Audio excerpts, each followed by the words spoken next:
बस ठाकुर जी के है जाओ, उनके है करके रहो, वो जैसे चाहें वैसे रहना यदि व्यक्ति प्रारंभ कर दे, सब आनंद है। हमारे जीवन में कष्ट कब आते हैं? जब हम अपनी अनुकूलता ठाकुर जी को समझाने लगते हैं, जय जय ऐसा जीवन चाहिए हमको, आप ये करवा दो, वो करवा दो।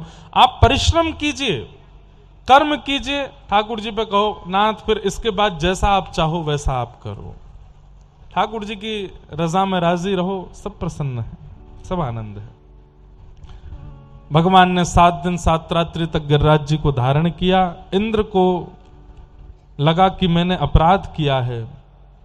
पिता गुरुस्त्वं जगतामधीशो दुरत्यः काल उपायी समीह से मानम विधुन्वन जगदीश मानिना। आप मेरे पिता हैं, आप मेरे गुरु हैं। इंद्र ने आकर के क्षमा मांगी ठाकुर जी से। आप चाहें तो मुझे दंडित कर सकते हैं नाथ, मैं अपनी गलती स्वीकार करता हूं। देखो बंधुओं, एक बात, गलती स्वीकार करना एक बात होती है, पर उस गलती को स्वीकार करके जो दंड मिले उसको भी स्वीकार करना, यह विशेष है। कई लोग मान लेते हैं कि ठीक है, मैंने मुझसे अपराध हो गया, आगे से नहीं करूंगा, तो इस अपराध का दंड वो मत दीजिए, एक मौका और दे दीजिए। गलती पर मौका दिया जाता है, अपराध पर नहीं। अपराध के लिए तो तैयार रहिए कि जो किया है फिर उसका दंड भी हमें भोगना है। कई लोग जाते हैं गंगा दशहरा पर हर की पौड़ी में जाके स्नान करते हैं, इतनी भीड़ लगती है लोगों की, क्यों? प्रसिद्धि है उस दिन गंगा जी में नहाने से पाप निवृत्त होते हैं। मतलब लोग जानते हैं कि हम पापी हैं, इसीलिए इतनी भीड़ लगती है।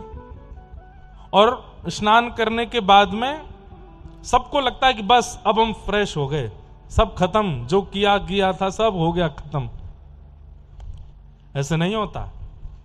गंगा तट पे जाओ, गंगा जी में सामर्थ्य है आपके पाप को निवृत्त करने की, लेकिन उससे पूर्व गंगा जी का जल हाथ में लो, हाथ में लेकर के समस्त पापों का स्मरण करो और गंगा जी को बताओ कि ना हे गंगा मैया, ये मैंने किए हैं जो मेरी स्मृति में है। इसके अलावा मेरे स्मरण में जो नहीं है वो मुझे नहीं पता, पर ये तो वो हैं जो मुझे याद है कि मैंने अपराध किए हैं।